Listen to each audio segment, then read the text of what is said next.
and welcome to Walking the Virtual Dog. Now, this is the show where we take a step back, take a look at the IT industry through the eyes of the IT industry analysts. Now, to make sense of it, we turn to veteran analyst relations practitioner and my friend, Thomas Ward Lynch, who joins us now. Thomas, thanks for being here. Let's walk that virtual dog, man, Rick. Yeah. We've got some stuff to talk about. And, the good news is we've covered a lot, tech upon tech upon tech for those last few segments. It's kind of nice to take a break from it and talk about the bigger picture. The bigger picture, of course, is the application of technology, how it's being used, where it's being used, what best practices are out there. So we can take a look at some of the ideas from the IT leadership from around the world and get an idea about how that we can actually apply some of this to the best of our abilities to bring us closer to customers. It's really cool to talk about companies that are striving to get closer to their customers. And consumer goods technology recently highlighted Nike's efforts to do just that. And the article was written by Liz Dominguez, who's the managing editor. And the title of the article was Nike to Overhaul IT Support, Elevating Customer and Employee Experiences. And this is a fantastic look and a fantastic use case of how one retail organization is making some changes in how they're using IT to get themselves closer to the customer journey, closer to their suppliers. So here's what they're doing, and here's what Liz Dominguez highlighted, which is Nike is overhauling its tech operations, consolidating several existing IT support functions to increase access to assistance for its customers, partners, and employees. Now, the truth is the article wasn't just about Nike. It was also about another company called Henkel, Henkel. We've heard of that company. It's another consumer products goods company that's investing in IT support.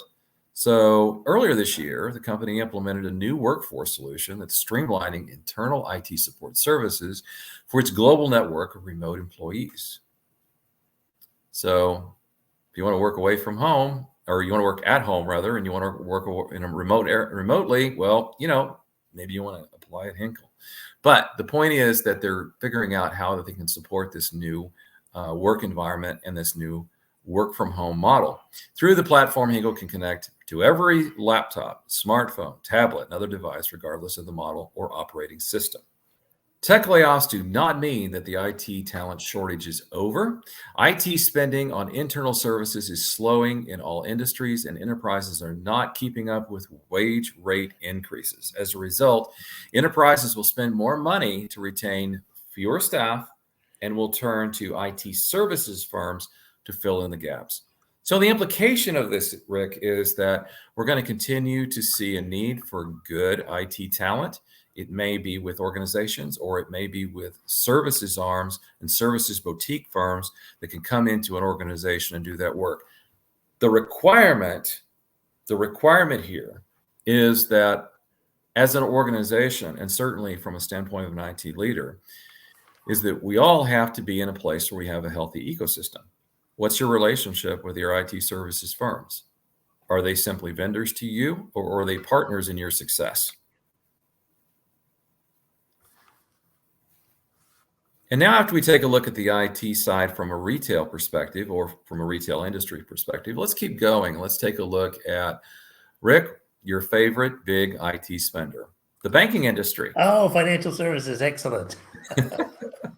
I've been following Jost Hoppermann for years. He's a distinguished analyst from Forrester, and he recently co-authored research extracted from Forrester's annual report assessing emerging technologies, what to buy and what not to buy. This article was actually titled, Which Emerging Bank Technology Should You Consider? ?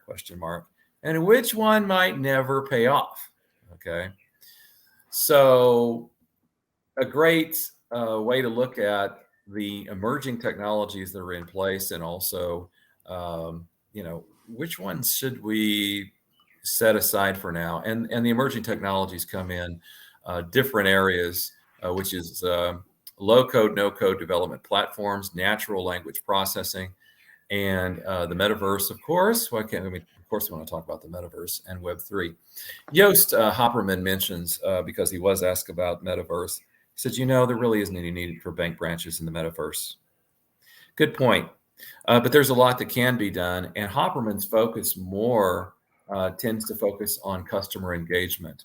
and how he expects the industry to favor tech choices meant to increase customer engagement or efficiency, as is the general pattern amid budget cuts. He cautions that leaders must not bypass the main long-time drag on banking. Legacy core systems continue to creak along in the back end of the business. So Jost Hoppermann had this quotation surface in the article, which is core transformation is crucial these days, even more than in the past. Banks have to create an end-to-end digital experience for their customers. This is a big test for banks as well. You know, they have to become much more customer-centric, and they certainly have to take into consideration convenience for the customer and how they're using the bank and their services. Jost Hoppermann warns that if a bank won't transform its core over the foreseeable future, it will be in a competitive disadvantage for the foreseeable future because of a less than great digital experience and a less than great ability to quickly deliver new products across the institution. To me, Rick, we're pointing towards the implications. We're pointing towards the implications of IT modernization. This isn't about automation for automation's sake. This is about creating digital experience that's much more comprehensive of a charge, and it's much more comprehensive of a challenge.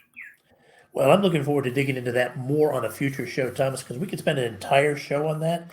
They have so much money sunk into their technologies and so much customer data tied to those platforms that modernization, which may sound simple for some industries, is a major lift in financial services. But I don't want to slow you down. Keep going. You know what? I have to tell you, Rick, whenever I think of banking, I always think of Mary Poppins. I mean, whenever you go into the bank, it's the old crusty guys, right, that are sitting there and you're supposed to invest prudently, fervently into whatever the bank was called. But the point is, it was a fantastic satiric point of what the banks look like even today. Yeah, well, they're changing rapidly, and that's also part of the problem because we've got new leadership coming in, we got younger workers coming in, we have finally a lot more female executives taking leading positions in some of our financial institutions, and it's causing change on so many fronts all at once that they're having a tough time unwiring everything and getting it put back together. But I will hit you up for an entire show on this sometime in the near future. But let's talk about some other industries that you. Well, no, we're going to stay on banking for just a minute because I think you need to meet the oldest and the crustiest of all bankers. This is your newest bank, Rick. Apple.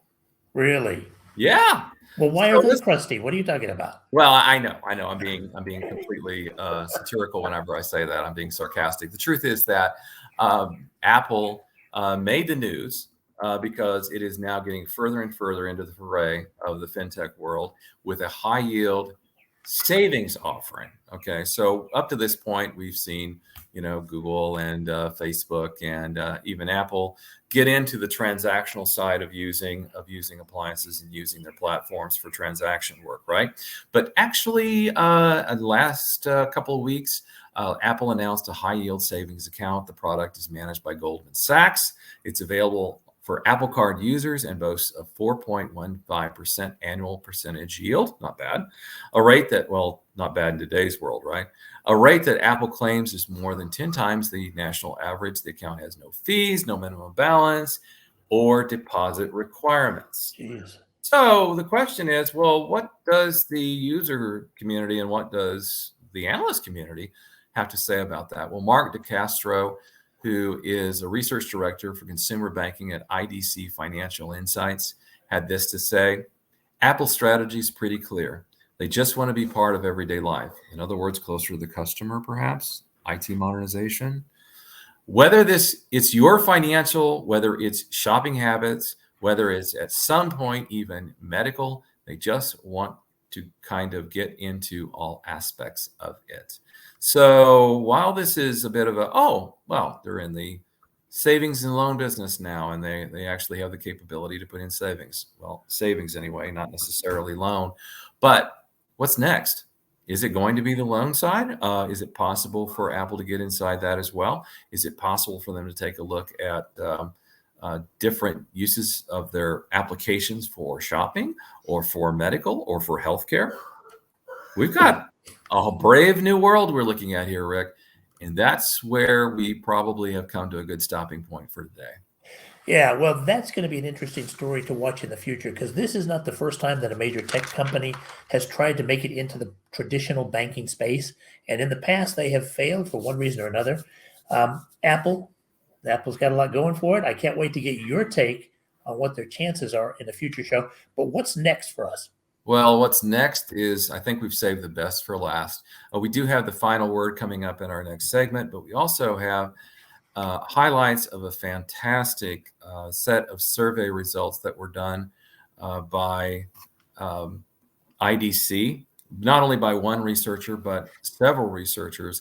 And the results and their discussion literally take us around the world as we look at best practices with IT, customer support, better proficiency with supply chain from all kinds of different industries and verticals. That's coming up on our next segment. I can't wait to get into that one. I am looking forward to that too, and I hope you'll join us next time on Walking the Virtual Dog.